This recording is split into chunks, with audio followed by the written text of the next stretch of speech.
અમદાવાદ ગાયકવાડ હવેલી વિસ્તારમાં હત્યાનો બનાવ મામલો મિત ઉર્ફે લાલો નામના યુવકે હત્યાને આપ્યો અંજામ 20 જાન્યુઆરી રાત્રિએ આરોપી પોતાના ઘર પાસે મોબાઈલમાં ગેમ રમતા સમયે મૃતક અને તેનો મિત્ર ત્યાંથી પસાર થતા હતા આરોપી દ્વારા મૃતક અને તેના મિત્રને નોકરી પરથી આવી ગયા તેવું કહીને અપશબ્દ કહેવામાં આવ્યો જે સાંભળીને મૃતક અને આરોપી વચ્ચે ઝપાઝપી થઈ હતી જેની અગાવત રાખી આરોપી ગત રોજ રાત્રિના સમયે પોતાના બે મિત્રો સાથે મળી હત્યાનો પ્લાન બનાવ્યો આરોપી મિત એ મૃતક આકાશને છરી મારીને હત્યા કરીને ત્યાંથી ફરાર થઈ ગયો ગાયકવાડ હવેલી પોલીસ સ્ટેશન દ્વારા ગણતરીના કલાકોમાં ત્રણેય આરોપીને પકડી પાડવામાં આવ્યા આરોપી અને મૃતકનો એક કોમન મિત્ર ભાવેશ હતો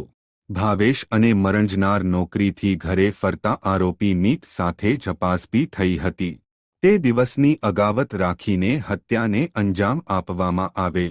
આરોપીમાં ઢોર પાર્ટીમાં કામ કરતો હતો બાઇટ વાણી દુધાત ઈ ડિવિઝન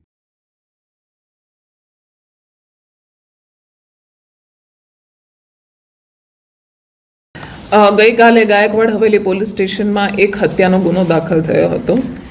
જેમાં મરણ જનાર જે છે આકાશભાઈ તેમની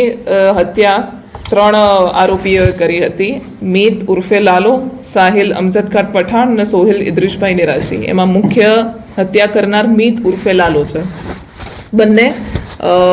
કાગડાપીઠ પોલીસ સ્ટેશન વિસ્તારના રહેવાસી છે અને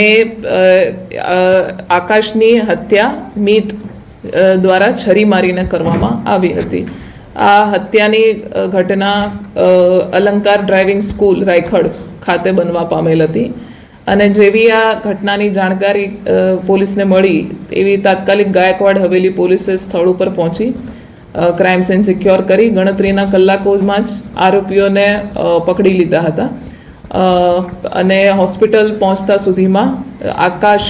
જે મરણ જનાર છે તેનું મૃત્યુ થયું હતું આ હત્યા કોણે અને કેવી રીતે શા માટે કરી એની તપાસ કરતા આ મરણ જનાર આકાશ અને મુખ્ય હત્યા કરનાર મીત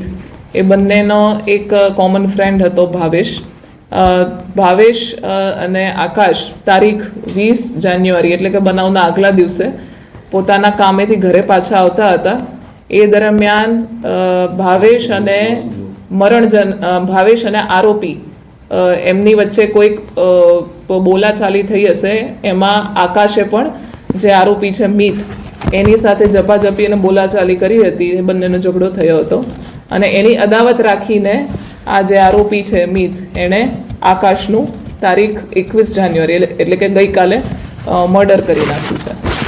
મર્ડર એટલે પ્લાનિંગ સાથે કર્યું કારણ કે બીજા મિત્રોને બોલાવ્યા કોઈ ષડયંત્ર રચીને રાહ જોઈથી શું કર્યું છે અમારી તપાસમાં આ સમજી વિચારીને કરાયેલું જ કૃત્ય લાગે છે કારણ કે એની પાસે આરોપી પાસે છરો હતો તે પોતાના મિત્રોને સાથે લઈને આવ્યો હતો અને જે મરણ જનારનો આવવા જવાનો રૂટ છે સામાન્ય રૂટ ત્યાં જેની રાહ જોઈ અને એણે મરણ જનાર ઉપર જીવલેણ હુમલો કરીને એને મૃત્યુ નિપજાવ્યું છે બંને પક્ષે ગુનાહિત ઇતિહાસ શું કેવા પ્રકારનો હાલ સુધીમાં અમારી તપાસમાં મરણ જનાર વિરુદ્ધ આશરે 15 જેટલા ગુનાઓ દાખલ થયેલાનું અમને જાણવા મળ્યું છે અને આરોપીઓ વિરુદ્ધ પણ કોઈ ગુનાહિત ઇતિહાસના આધારે એમના પર ગુના દાખલ થયેલા છે કે નહીં એની તપાસ ચાલુ છે કેવા પ્રકારના ગુના મૃતક સામે દાખલ થયેલા મુખ્યતઃ મારામારીના ગુનાઓ છે આરોપી જે છે એ એએમસીમાં ઢોર પાર્ટીમાં કામ કરતો હતો અને મરણ જનાર જે છે એ પણ છૂટક દુકાનોમાં ને એમાં મજૂરી કરતો હતો ગેમ રમવા બાબતે અગાઉ ઝઘડો થયો હોય 28 તારીખે એવું કંઈ તપાસમાં ગેમ રમવા બાબતે ઝઘડો નથી થયો પરંતુ અમારી તપાસમાં જેટલું જાણવા મળ્યું છે એ પ્રમાણે જે મરણ જનાર છે આકાશભાઈ અને એનો એક મિત્ર છે ભાવેશ એ બંને જણા પોતાનું રેગ્યુલર જે કામકાજ છે એ પતાવીને ઘરે આવ્યા ત્યારે ત્યાં આરોપી મીત એ મોબાઈલમાં કોઈ ગેમ રમતો હતો બેઠો હતો અને એ દરમિયાન મીતે ભાવેશને કીધું કે તું ઘરે આવી ગયો અને એ બાબતે કંઈક ઝઘડો થયો હશે બોલાચાલી થઈ હશે અને એ બોલાચાલીમાં એ જે બંને ભાવેશ અને મીત વચ્ચે બોલાચાલી થઈ હતી એમાં આકાશ પણ એનો પણ મીત સાથે ઝઘડો થયો અને એના કારણે બીજા દિવસે મીતે અદાવત રાખીને આકાશનું મર્ડર કર્યું છે. સાહેબ બીતે જે બે મિત્રોને બોલાવ્યા હતા એ કહીને બોલાવ્યા હતા કે મારવા જવાનું છે આવું કંઈક એમને ખબર હતી કે આવી રીતે? એના અંગે હાલ તપાસ ચાલુ છે, એમની પૂછપરછ ચાલુ છે. ઓકે. બંધ કરી દે.